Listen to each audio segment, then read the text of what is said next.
Welcome to this journey into the shadowed corridors of American history, where the documented past collides with the inexplicable, and where one woman's suffering may have unleashed something that defied the natural order itself.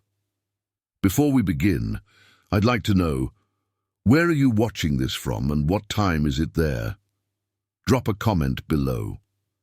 There's something uniquely unsettling about exploring these stories late at night, when the boundary between our world and the shadows feels thinner.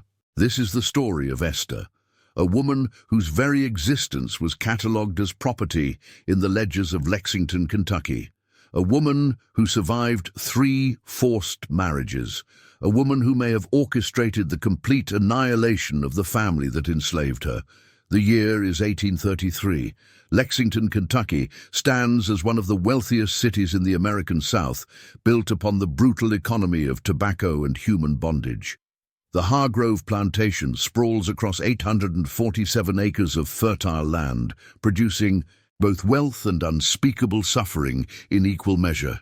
Nathaniel Hargrove, a man of 52 years, controlled not just land and crops, but the bodies and futures of 73 enslaved human beings. Among them was Esther, 27 years old, documented in Hargrove's property records as exceptional breeding stock with strong constitution and intelligent disposition. Words that reduce a human being to livestock. Words that would prove catastrophically inadequate to describe what Esther truly was. Between 1833 and 1836, Nathaniel Hargrove arranged 3 marriages for Esther, not unions of love or choice, but calculated breeding arrangements designed to produce children who would be born into bondage, increasing Hargrove's human property. 3 men were selected. 3 men became Esther's husbands under the perverted logic of slavery's marriage system. All 3 men died. The first drowned in a well, despite being known as an excellent swimmer. The second was found hanging in his quarters, though the position of his body defied the mechanics of suicide. The third simply vanished, only to be discovered 6 months later, his mummified remains sealed inside a wall cavity in the Hargrove mansion itself, a space that had supposedly been undisturbed for decades. But these deaths were merely the overture to something far more comprehensive, far more terrible. By 1847, 14 years after Esther's first forced marriage, every single male member of the Hargrove bloodline was dead. Nathaniel Hargrove himself, his 3 legitimate sons, his 2 grandsons, his brother, his nephews, not one survived past the age of 40. Each death was preceded by the same vision, a woman in a white dress, stained with blood that never dried, standing at the foot of their beds in the moments before dawn. The Hargrove line, once one of Kentucky's most prominent families, was completely extinguished within a single generation. The plantation was abandoned. The mansion fell into ruin. And Esther herself disappeared in 1841, 6 years before the last Hargrove drew his final terrified breath. Was this the work of a woman who had discovered some ancient, terrible power? Was it the inevitable cosmic correction to unspeakable evil? Or was it something else entirely, a perfectly executed plan of serial murder disguised as supernatural vengeance? The answer, if there is one, lies buried in archives, whispered testimonies, and a diary written in symbols that no linguist has ever successfully translated. Tonight, we excavate that story. We examine the evidence, and we let you decide what truly happened in Lexington, Kentucky, when one enslaved woman may have become something far more powerful than her oppressors could have ever imagined. This is the legend of Esther. This is the destruction of the Hargrove line. And this is a mystery that has never been solved. To understand what happened at the Hargrove Plantation, we must first understand the world that created it. Lexington, Kentucky, in 1833 was a city of profound contradictions. Known as the Athens of the West for its cultural refinement, it was simultaneously one of the largest slave-trading hubs in the Upper South. Elegant townhouses stood within walking distance of auction blocks where human beings were sold like cattle. The Lexington Observer and Reporter, dated March 12, 1831, documented the city's prosperity with pride. Our fair city boasts 47 fine establishments, 3 colleges of distinction, and a commerce that rivals our eastern brethren. What the newspaper failed to mention with equal prominence was that this prosperity was built upon the forced labor of over 8,000 enslaved people within Fayette County alone. Nathaniel Hargrove was a product of this system and a beneficiary of its darkest aspects. Born in 1781 to a tobacco merchant family, he inherited the plantation in 1809 at age 28, following his father's death from cholera. Property records held at the Kentucky Historical Society show that he immediately expanded operations, purchasing 23 additional enslaved people in his first year of ownership alone. But Nathaniel was not content with mere agricultural success. Letters discovered in 1923 in a sealed trunk in the ruins of the Hargrove mansion reveal an obsession that went beyond profit. In a letter dated June 1827 to his cousin Edmund Hargrove in Virginia, Nathaniel wrote, "I have become convinced that the future of our great families lies not in the breeding of horses, but in the careful cultivation of superior Negro stock. Through selective pairing, we might create servants of exceptional capability, loyalty bred into their very blood." This philosophy, treating human beings as livestock to be selectively bred, was not unique to Nathaniel, but his approach was notably systematic and documented with disturbing precision.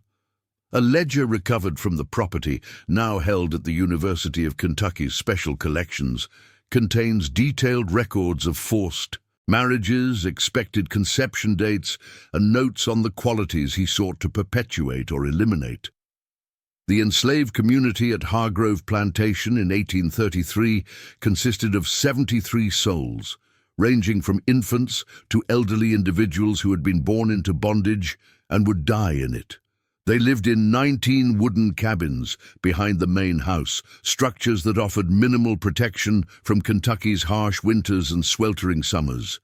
Archaeological surveys conducted in 1978 revealed that these cabins measured approximately 12 by 14 feet, often housing families of 6 or more. Among this community was Esther. Records indicate she arrived at the plantation in 1829, purchased from an estate sale in Richmond, Virginia, for the sum of $650s, a price that suggests she was considered particularly valuable. The bill of sale, preserved in the Fayette County archives, describes her as approximately 23 years of age, healthy constitution, literate in English, skilled in medicinal herb preparation. That last detail, her literacy and knowledge of herbal medicine, would prove significant. Esther was assigned to work in the main house, a position that carried both privileges and particular dangers. House servants had better food and shelter than field workers, but they also lived under the constant scrutiny of the Hargrove family. They witnessed the family's private moments, their cruelties, and their vulnerabilities. Nathaniel's wife, Margaret Hargrove, died in 1831 of complications from childbirth, leaving him with 3 sons, Robert, 17, James, 14, and Thomas, 11. A diary entry from Margaret's sister, Catherine Whitmore, visiting from Charleston, describes the household in December 1831. "Brother Nathaniel has grown cold since Margaret's passing. The house carries a heaviness. Even the servants move as though walking through water, their faces masks of carefully maintained neutrality. I cannot help but feel there is much occurring beneath the surface, that we as visitors are not meant to perceive. This heaviness would soon manifest in ways Catherine could never have imagined." In 1832, Nathaniel began his breeding program in earnest. The first man selected to marry Esther was named Samuel, aged 29, a blacksmith whose strength and skill made him valuable to the plantation's operations. The marriage was performed by Reverend Josiah Blackwell, a local minister who regularly conducted such ceremonies for enslaved couples. His records, maintained in the First Baptist Church of Lexington archives, note the date as April 7, 1832. Beside the entry, in faded ink, someone has written, "God forgive us for what we do in your name." Samuel moved into Esther's cabin. Nathaniel's ledger notes that he expected conception within 6 months. He calculated potential birth dates. He made notes on what genetic qualities he anticipated in the offspring. But Samuel never lived to see any children. On November 14, 1832, 7 months after the marriage, his body was discovered at the bottom of the plantation's main well.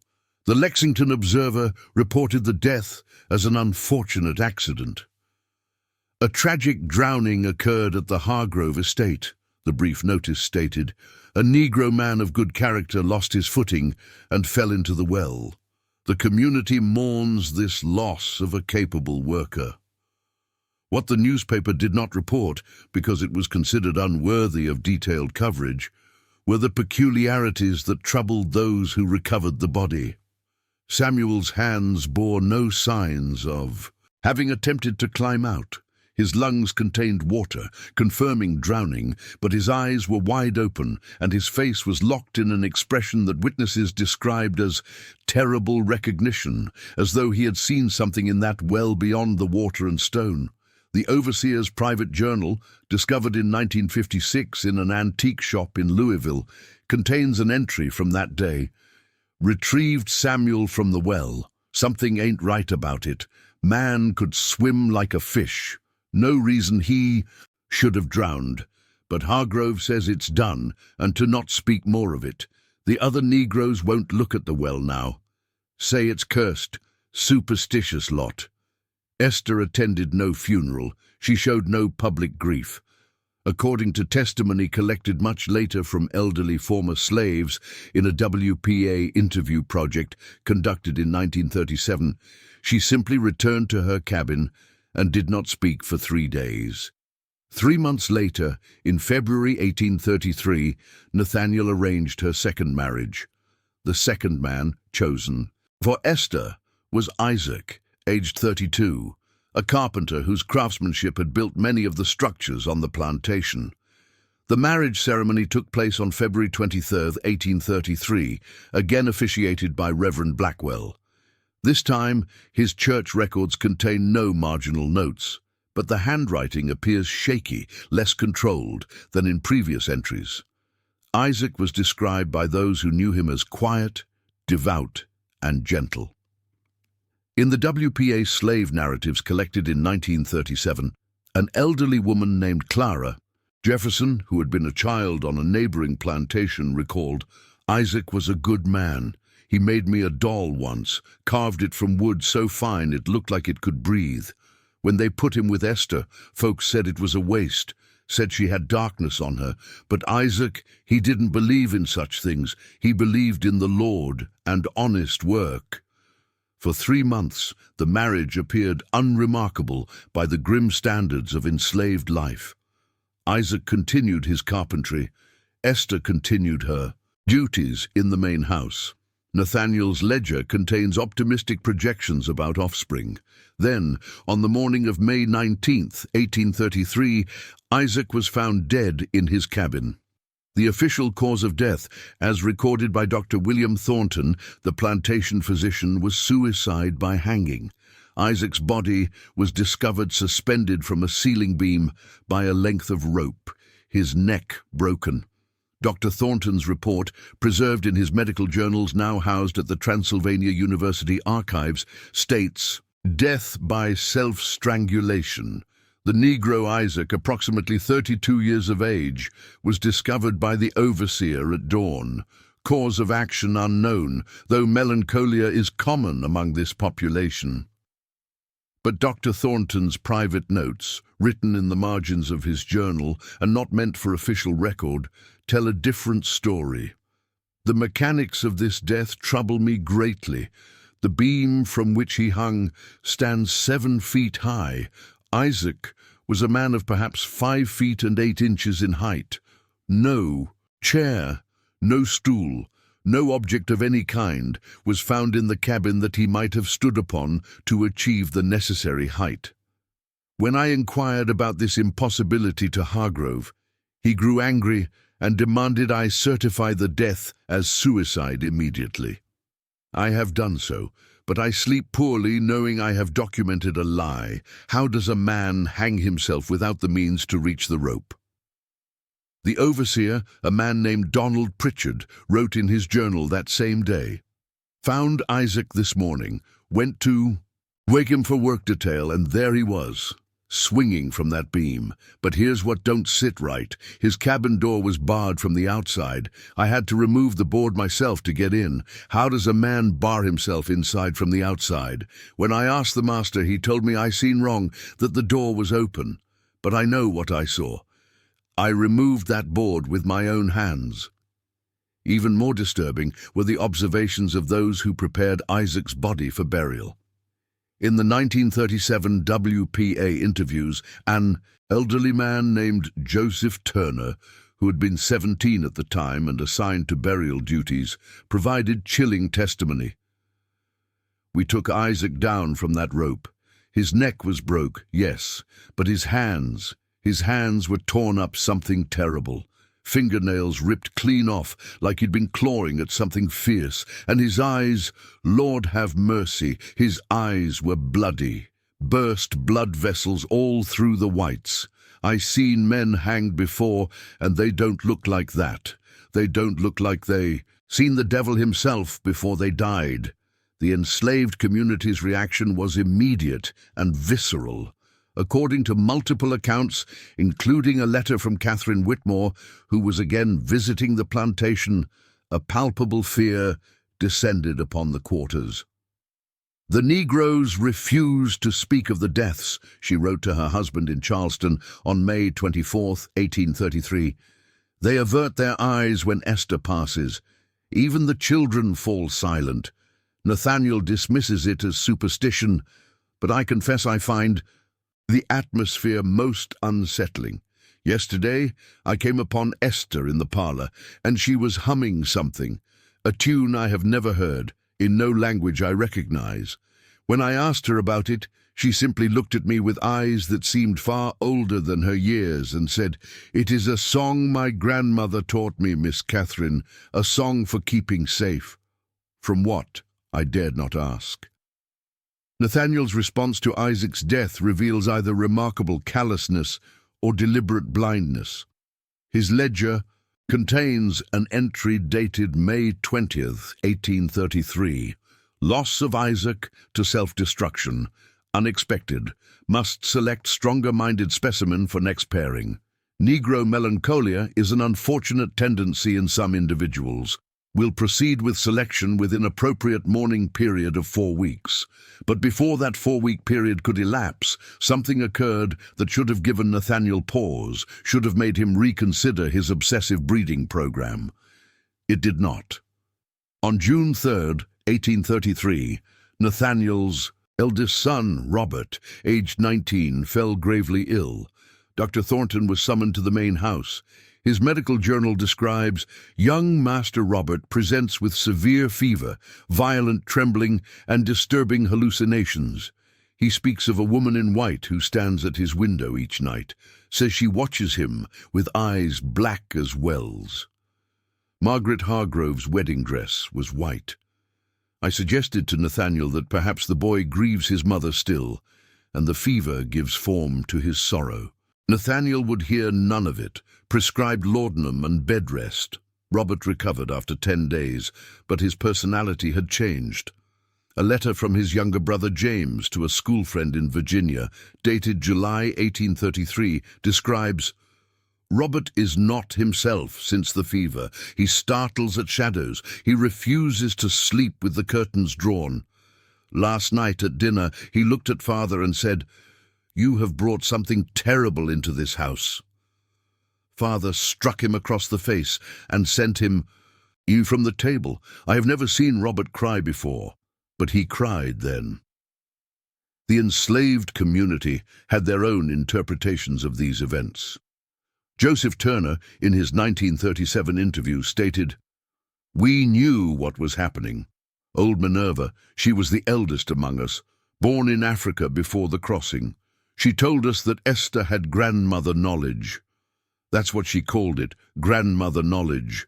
Said some women carry the power of their ancestors in their blood, and when that power is awakened by suffering terrible enough, it becomes something else, something that can't be stopped by chains or whips or bills of sale." Whether this was true, or whether fear and superstition were creating patterns where only coincidence existed, the fact remained. 2 men married to Esther were dead under circumstances that defied easy explanation, and Nathaniel Hargrove, driven by his obsessive program, was already selecting a 3rd husband for her. Tell us in the comments what you think is happening so far. Is this the work of supernatural forces, or is there a more rational explanation? What would you do if you were investigating these deaths in 1833? Let us know your theories as we continue deeper into this mystery. The 3rd man selected for Esther was named Benjamin. He was 28 years old, recently purchased from a plantation in Tennessee specifically for this purpose. Nathaniel's ledger entry from August 15, 1833, reveals his reasoning. Acquired Benjamin for $720. Strong physique? No. Family attachments on property, limited exposure to local Negro superstitions. Ideal candidate for breeding program continuation. Previous specimens may have been compromised by weakness of character or malign influences from other slaves. Fresh stock should prove more suitable. The marriage took place on August 30th, 1833. This time, Reverend Blackwell did not officiate. According to church records, he had fallen ill with an unspecified ailment that left him bedridden for weeks. His replacement, a young minister named Reverend Charles Morton, performed the ceremony. Years later, in 1868, Morton would write in his memoir, 30 Years in the Ministry. I performed many marriages during my time in Kentucky, both for free persons and for those held in bondage. But one ceremony haunts me still. The woman stood perfectly still throughout, her eyes fixed on something beyond the visible. The man trembled. When I pronounced them married under God's law and man's law, she finally looked at him directly and spoke the only words she said during the entire ceremony: "I am sorry for what must be." At the time, I thought it merely the resignation of someone accepting an unwanted fate. I understand now, it may have been a warning. Benjamin moved into Esther's cabin. The overseer's journal notes that Benjamin adapted poorly to the plantation. New Negro. Benjamin shows signs of distress, refuses to eat meals prepared by others, sleeps with his back to the wall. Other slaves avoid him now, which is strange, as he has done nothing to warrant their fear. It is as though he carries contamination of some kind. For exactly 3 months, Benjamin lived. During this time, multiple witnesses reported strange occurrences.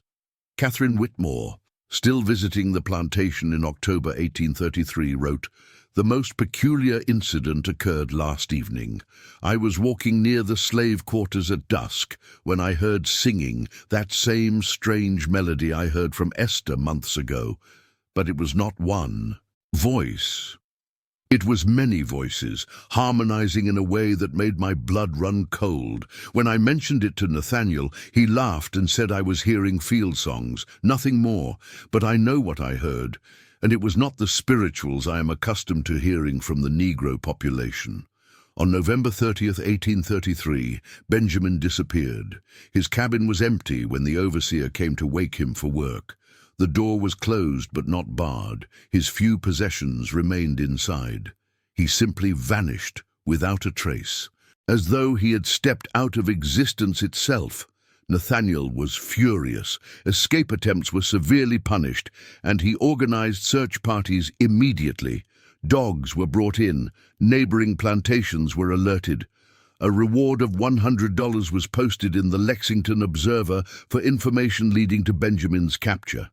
The notice ran for 3 weeks. No one ever claimed it. Then, 6 months later, in May 1834, the impossible discovery was made. Workers were repairing damage to the main house's west wall caused by winter frost. When they removed several boards to assess the structural integrity, they found a cavity in the wall, a space approximately 3 feet wide and 6 feet tall, hidden between the interior plaster and exterior boards. Inside this space was Benjamin's body. Dr. Thornton's report describes a corpse in an advanced state of mummification, preserved by the dry air within the wall cavity. But the report also notes details that made no medical sense. The body shows signs of mummification consistent with 6 months of exposure to arid conditions. However, the position of the remains suggests the deceased was alive when placed in this space. The hands are raised, palms flat against the interior wall, in a posture suggesting he was pushing outward. Deep scratches mark the wood, indicating he clawed at his prison. Most disturbing, the wallboards show no signs of having been removed and replaced. The nails are original, coated with layers of paint dating back to the house's construction in 1811. I cannot explain how this body came to be within a sealed wall that has apparently remained undisturbed for over 2 decades. The overseer's journal entry from that day reads simply, "Found Benjamin in the wall. God help us all." The discovery of Benjamin's body marked a turning point. Within weeks, the Hargrove family began to die. The first was Thomas, Nathaniel's youngest son, aged 14. On June 12, 1834, he was found dead in his bed. Dr. Thornton's official cause of death was heart failure, but his private notes reveal doubts. Young Master Thomas, healthy boy of 14 years, expires in his sleep with no prior indication of illness. Upon examination, I find no physical cause for cardiac arrest. His heart was young and strong. However, his chambermaid reports that for 3 nights prior to his death, Thomas claimed a woman in a white dress stood at the foot of his bed, watching him.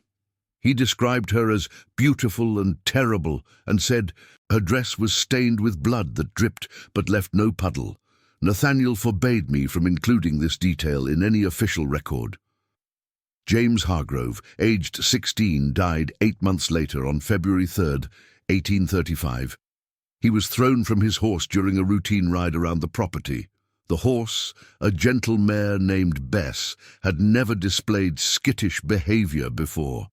Multiple witnesses reported that moments before the horse reared, throwing James against a stone wall and breaking his neck, it appeared to be staring at something in the tree line.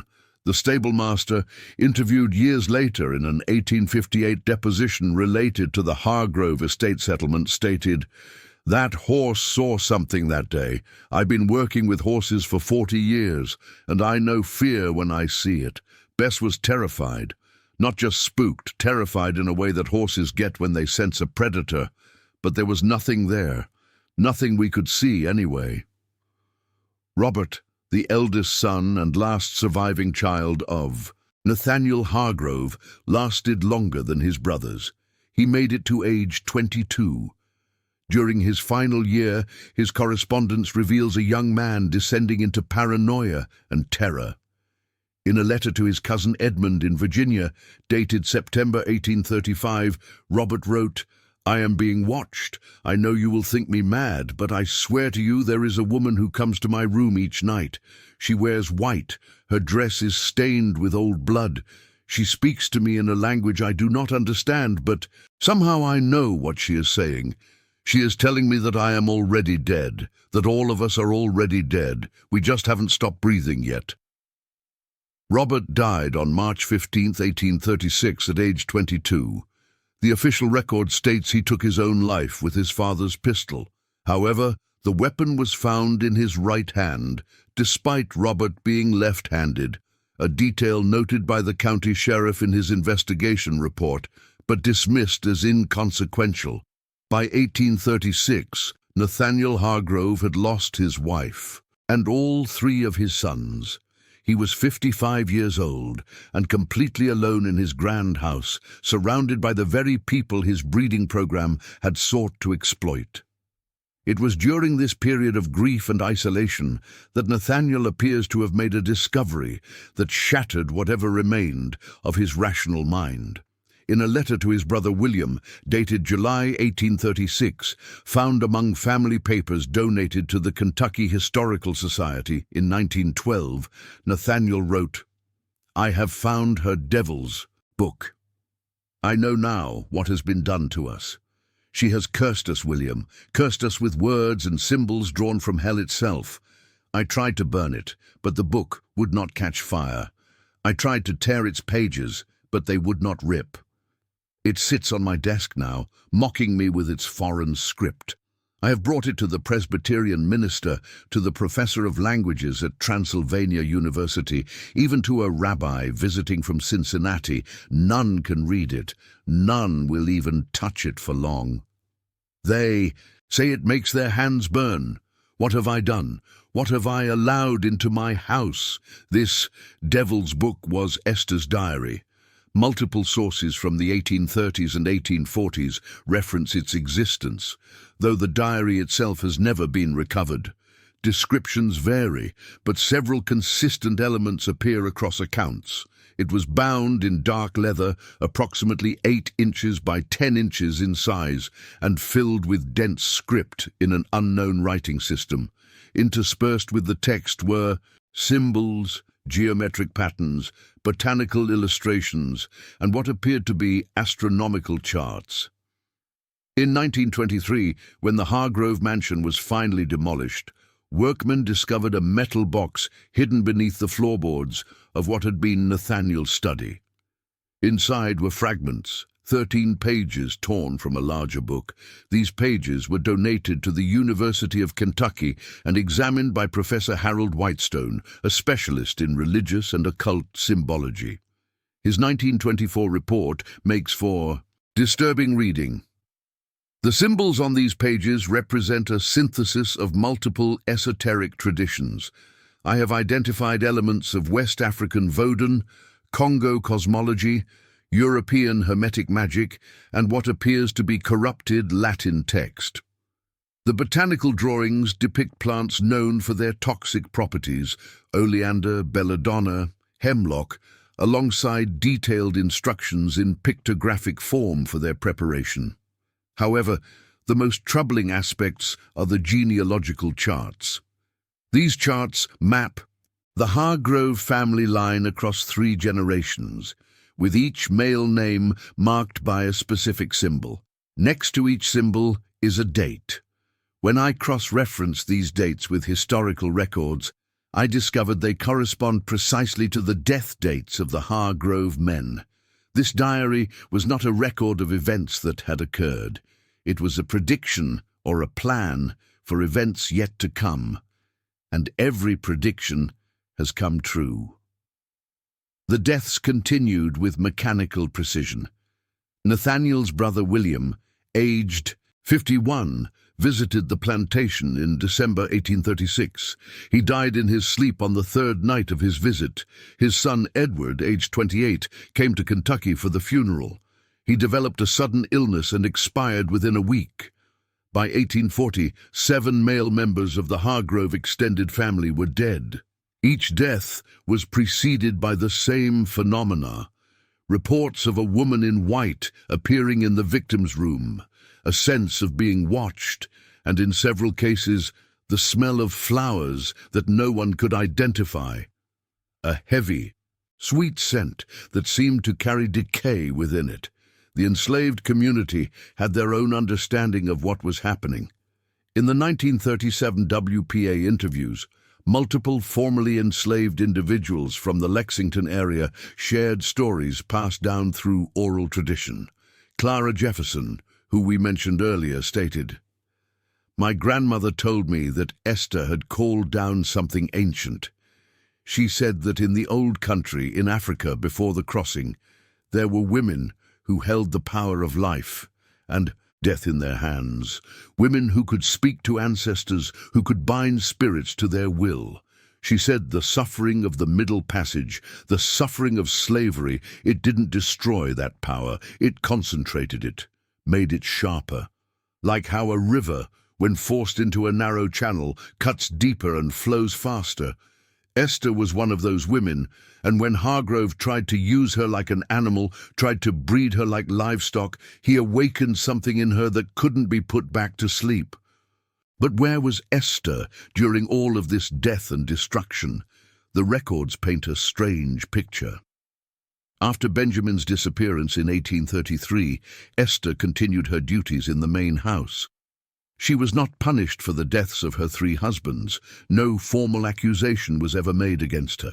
Nathaniel, despite his private suspicions revealed in his letters, never took legal or physical action against her. Some historians have suggested this was because he feared her. Others argue he was simply unable to prove any wrongdoing. Whatever the reason, Esther remained on the plantation, moving through the house like a ghost herself. Catherine Whitmore, making her final visit in 1838, wrote, "Esther tends to the dying house with perfect efficiency. She serves meals, maintains rooms, performs her duties without error. But there is something inhuman in her precision. She never speaks unless spoken to. She never shows emotion. When I look at her, I have the unsettling sense that I am not seeing a person at all, but rather something wearing a person's shape. Yesterday, I saw her standing in the garden, completely still, for over an hour. Just standing, staring at the house. When I asked what she was doing, she said, 'Watching it die, Miss Catherine, same as you.'" On March 7, 1841, Esther vanished. The overseer's journal records, "Esther gone, no sign of departure. Cabin empty, door standing open. She has taken nothing, left no trace. It is as though she evaporated into the air itself." Unlike Benjamin's disappearance, no search was organized, no reward was posted, no dogs were set on her trail. The Hargrove Plantation, by then operated by distant cousins attempting to salvage what remained of the family fortune, simply noted her absence in the property ledgers and moved on. But the deaths did not stop with her departure. Nathaniel Hargrove himself died on June 23, 1843, at age 62. His death certificate cites general decline and melancholia. His personal physician's notes reveal he spent his final years as a recluse, rarely leaving his bedroom, speaking to servants in whispers about the woman in white who visited him nightly. He would wake screaming, Dr. Thornton wrote, claiming she stood over his bed, whispering the names of his dead sons. In his final weeks, he could no longer distinguish between waking and sleeping. He existed in a state of constant terror. I treated him with every medicine available, but nothing could restore his mind. He died calling for his mother, begging for mercy in a voice like a child's. The last documented male Hargrove, a second cousin named Albert Hargrove, attempted to claim the estate in 1847. He was 35 years old, a banker from Louisville, with no prior connection to the plantation. According to legal documents filed with the Fayette County Court, he took possession of the property in April 1847. On May 2, 1847, he wrote to his wife, "This house feels wrong. I cannot explain it better than that. It simply feels wrong, as though the very walls reject my presence." Albert Hargrove died on August 14, 1847, at age 35. He was found in the main house's parlor, seated in a chair, his eyes open and staring at nothing. No cause of death could be determined. His body showed no signs of violence, poison, or disease. His heart had simply stopped beating. With his death, the male Hargrove line was extinct. Not one survived past the age of 40, exactly as Esther's diary had supposedly predicted.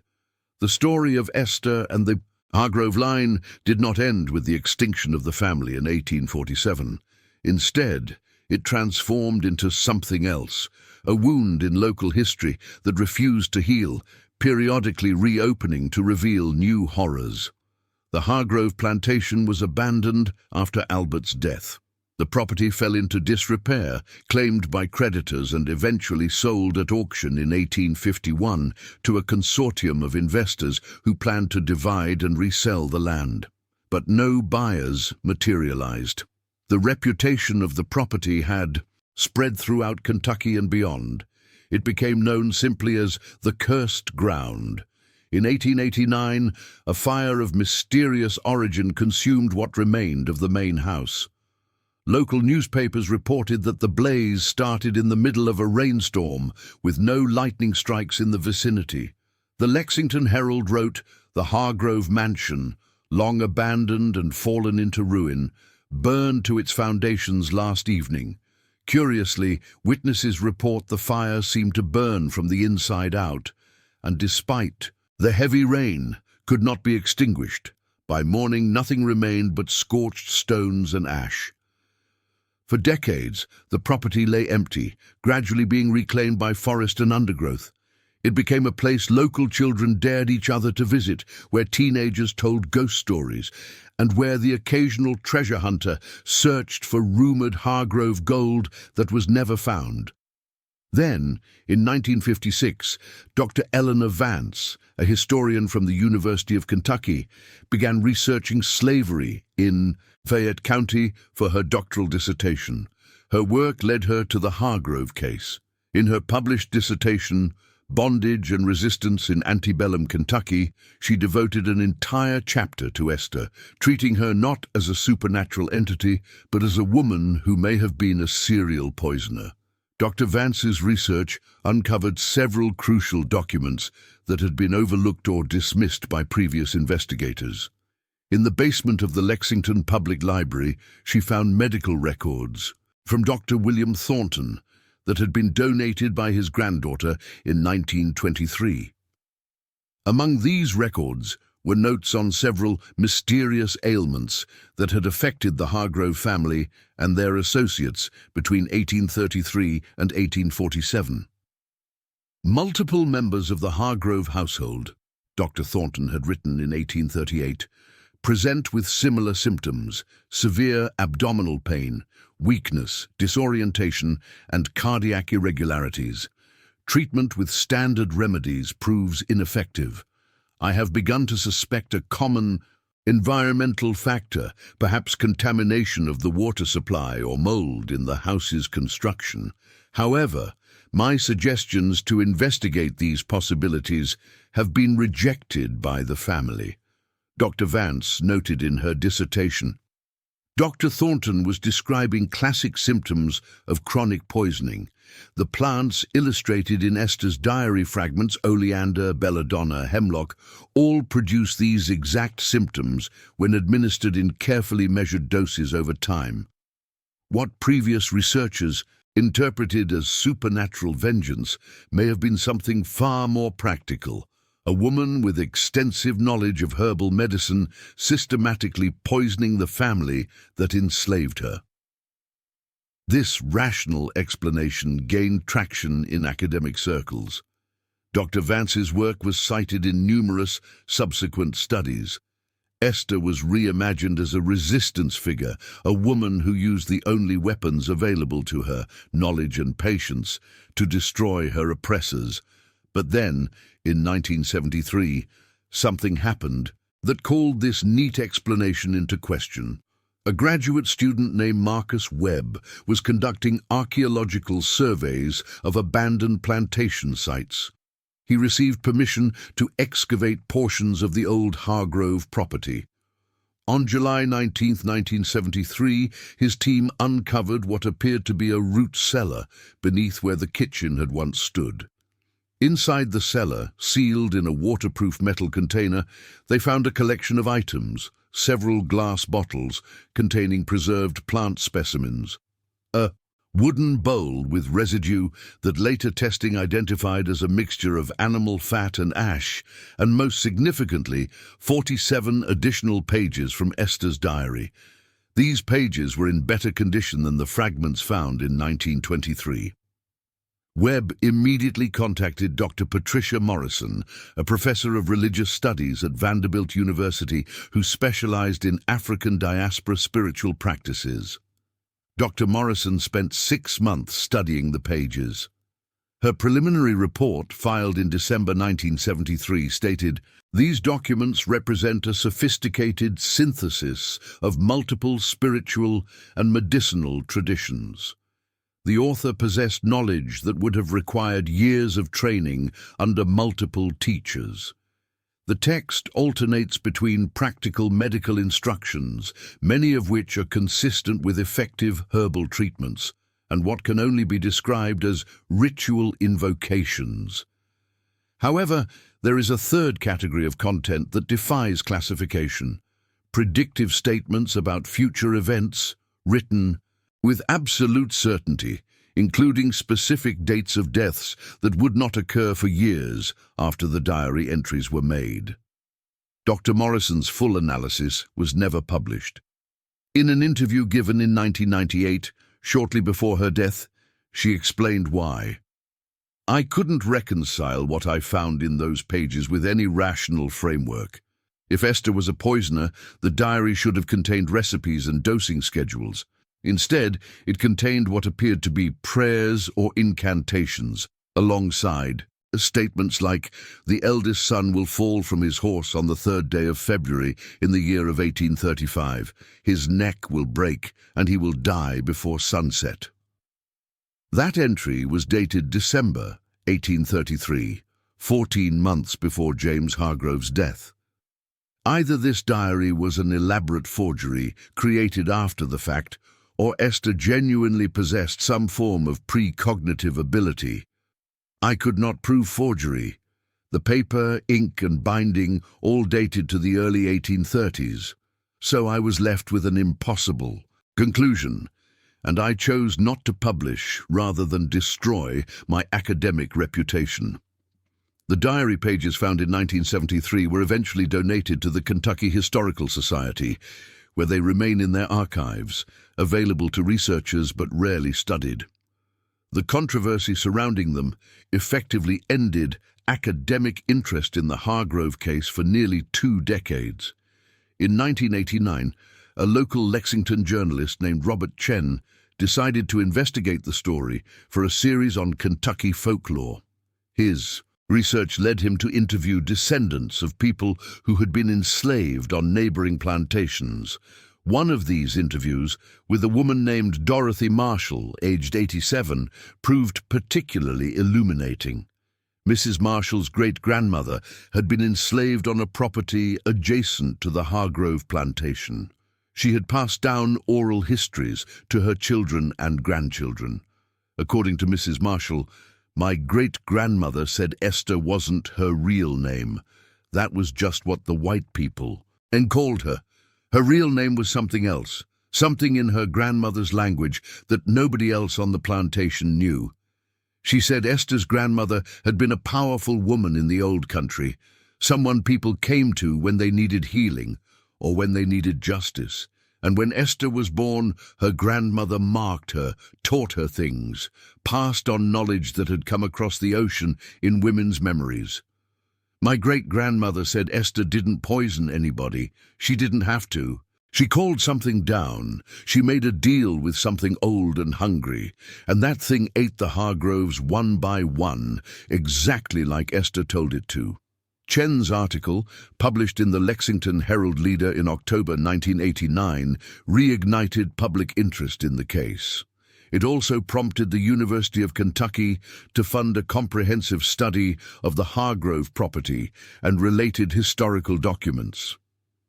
This study, conducted between 1991 and 1994, produced one final piece of evidence that has never been adequately explained: Researchers used ground-penetrating radar to map the old plantation site.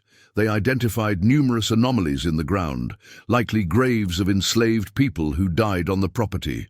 With permission from descendant communities, they excavated several of these sites for proper identification and reburial. One grave, located approximately 200 yards from where the main house had stood, contained remains that puzzled the forensic anthropologists. The skeleton was that of a woman, approximately 25 to 35 years of age at the time of death. The burial dated to sometime between 1840 and 1860, based on artifacts found in the grave. But the skeleton's hands were unusual. The bones showed evidence of deliberate scarification patterns, cuts made into the flesh during life that healed into raised scars on the bone itself.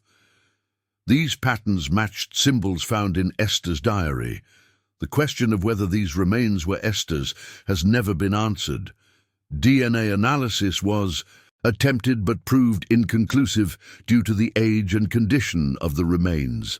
The skeleton was eventually reburied in the African American Heritage Cemetery in Lexington, with a marker that reads, "Unknown woman, enslaved at Hargrove Plantation, c. 1840s. May she rest in the peace that was denied her in life." So what truly happened at the Hargrove Plantation between 1833 and 1847, after examining the evidence, the testimonies, the documents, and the inexplicable details that refuse to fit any simple narrative, we are left with three possible explanations. Each is troubling in its own way. Theory 1. The poisoner. The most rational explanation is that Esther was a brilliant, patient serial killer who used her knowledge of toxic plants to systematically eliminate the Hargrove family. Her position in the main house gave her access to food preparation. Her knowledge of herbal medicine, documented in the bill of sale that brought her to the plantation, provided both the means and the expertise. The diary was not supernatural prediction, but rather a careful plan, a schedule of murders meticulously arranged to destroy her oppressors while avoiding detection. This theory explains the medical symptoms documented by Dr. Thornton. It explains why the deaths clustered around the Hargrove bloodline. It even explains the visions of the woman in white, hallucinations caused by the neurotoxic effects of certain plant alkaloids, which can indeed produce vivid and terrifying visions before death. But this theory cannot explain Benjamin's body sealed in a wall that showed no signs of having been opened. It cannot explain Samuel's drowning in a well when he was a strong swimmer. It cannot explain Isaac's hanging without any means to reach the beam. And it cannot explain how Esther's diary contained specific death dates written years before those deaths occurred, in a text that has been carbon dated to the 1830s. Theory 2. The curse. The alternative explanation, preserved in oral histories and believed by many in the descendant community, is that Esther possessed genuine supernatural power, that she called upon something, whether ancestral spirits, a bargain with forces beyond human understanding, or her own awakened abilities inherited through generations, to destroy the Hargrove line. This theory explains the impossible deaths. It explains the prophetic nature of her diary. It explains why no male Hargrove lived past 40, why the pattern continued even after Esther's disappearance, and why the house itself seemed to reject its inhabitants until fire finally cleansed it from the earth. But this theory requires us to accept that the laws of nature can be suspended by will and ritual. It requires us to believe in forces that science cannot measure or prove. For many, this is a bridge too far. Theory 3. The hybrid. Perhaps the truth lies somewhere between poison and curse. Perhaps Esther was both a poisoner and something more. Perhaps her knowledge of plants was inseparable from her spiritual practices, two aspects of the same tradition passed down through generations of women who had to hide their power to survive. Perhaps she used practical methods to kill some, while others died through means we cannot fully understand. Perhaps rationality and mystery coexist in this story, each explaining part but neither explaining all. This theory is the most unsettling because it offers no clean resolution. It suggests that reality itself may be more complex and stranger than our categories allow. It suggests that a woman who was treated as property, who was subjected to unspeakable dehumanization, may have accessed something that her oppressors could never comprehend or control. To this day, no one knows the truth. The Hargrove Plantation is gone, reclaimed by forest. The family is extinct. Esther herself, whether she died in 1841 or lived for years afterward under another name, has left no verified trace beyond the documents and graves that still puzzle researchers. But the story persists. It persists in academic journals and in oral histories. It persists in the warnings that local people still give about the land where the plantation once stood. Warnings to avoid it at night, to never dig there, to respect what might still linger. And it persists as a reminder of what resistance can look like when all conventional power has been stripped away. Whether through poison, curse, or some combination of both, Esther survived 3 forced marriages and destroyed the Hargrove line completely. She turned her oppressor's own system against him. She made sure that the family that tried to breed her like livestock produced no heirs, created no legacy, and left nothing behind but questions and graves. The legend of Esther is a story about power. Who holds it, who defines it, and what happens when someone finds a way to seize it back, no matter the cost. It is a story that refuses to be forgotten, refuses to be easily explained, and refuses to release its hold on anyone who truly examines it. If you've made it this far in our journey, thank you for walking through this dark history with me. This is the kind of story that stays with you, that makes you think, that challenges easy answers. I'd love to hear your theories in the comments below. Do you think Esther was a poisoner, a woman with supernatural power, or something in between? What do you think happened to her after 1841?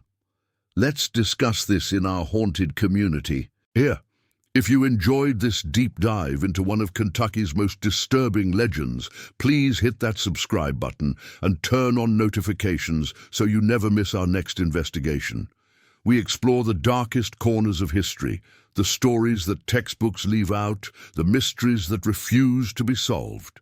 Until next time, remember, history is not always what it seems, and some stories have no endings, only questions that echo through the centuries. Stay curious, stay skeptical, and never underestimate the power of those who have been underestimated.